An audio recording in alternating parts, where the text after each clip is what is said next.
Hello friends, welcome back to Technique. In this video, we will be doing the detailed camera review of the latest device from Oppo under the K13 series, the Oppo K13 Turbo. Now this comes with a 50 megapixel primary camera and you also get a selfie camera, very minimal camera setup. So let's find out how good the camera experience is on this device for the price segment it is being offered.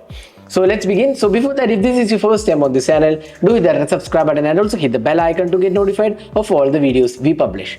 So before going into the camera samples, let's first have a look at the camera hardware. Now the rear camera on the Oppo K13 Turbo is a 50 megapixel shooter. It's an OmniVision OV50 D40 sensor with f1.8 aperture, 5p lens and autofocus is available. But sadly, there is no optical image stabilization on this device at this price segment. That's definitely one of the missing aspects of this device. Now the secondary camera is a 2 megapixel depth sensor and you also get a 16 megapixel front camera which has IMX480 sensor and f2.45 aperture.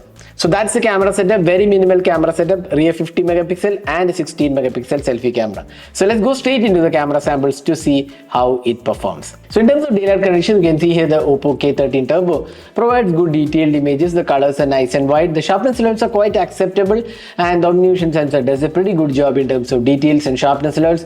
The dynamic range also looks quite okay and but there isn't anything extraordinary in this device for this price segment.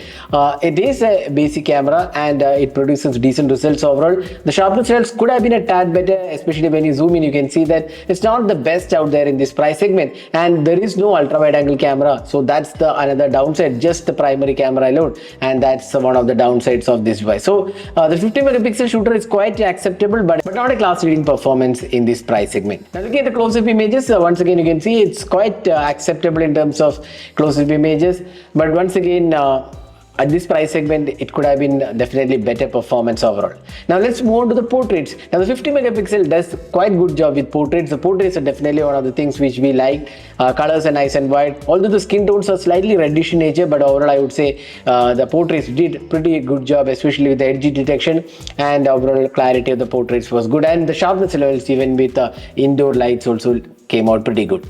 Now moving on to the low light conditions, in indoor and artificial light, the device performed quite well. There is good sharpness levels, good details. But when it comes to extreme low light, here you can see that lack of OIS definitely has an impact, and you can see here the images are slightly blurred, and some of the images in extreme low light condition turned out to be pretty much grainy and noisy and not the best performance on this price segment, and the dynamic range was also not that great. So low light performance is strictly average on this device. Next, let's go to the selfie camera. Now the 16 megapixel selfie camera did a quite good job, I would say. The images are nice and wide and the colors are also quite okay, but again nothing class leading. It's above average performance from the 16 megapixel shooter, and the dynamic range also looks quite okay. The skin tones again not perfect, but kind of acceptable at times, especially when there is bright sunlight. The skin tones came out pretty good. The portrait selfies also turned out to be pretty decent overall. Now next, let's move on to the video recording. Now it can record 4K 60 FPS footage. The footage looks quite okay. There is no optical image stabilization, but there is electronic image stabilization, and you can see the footage looks decent. The colors are also quite okay, and not much to complain, but again not a class leading camera by any means in terms of videography. Now phone can also record videos in 1080p 60 fps, very similar, and stabilization and details looks quite okay, but sharpness levels are not very impressive actually, and overall quality is quite okay for the price segment it is being offered. So this is the portrait video taken using the rear camera. I can record only in 1080p resolution. There is no portrait for the 4K recording, so you can judge yourself how good the clarity of the video is, the background effect, and also the edge detection. So this is the front facing camera sample taken with the Oppo K13 Turbo. So it can record videos only in 1080p resolution. There is no 4K support for the front camera. So you can judge yourself how good the clarity of the video is, and also the audio output.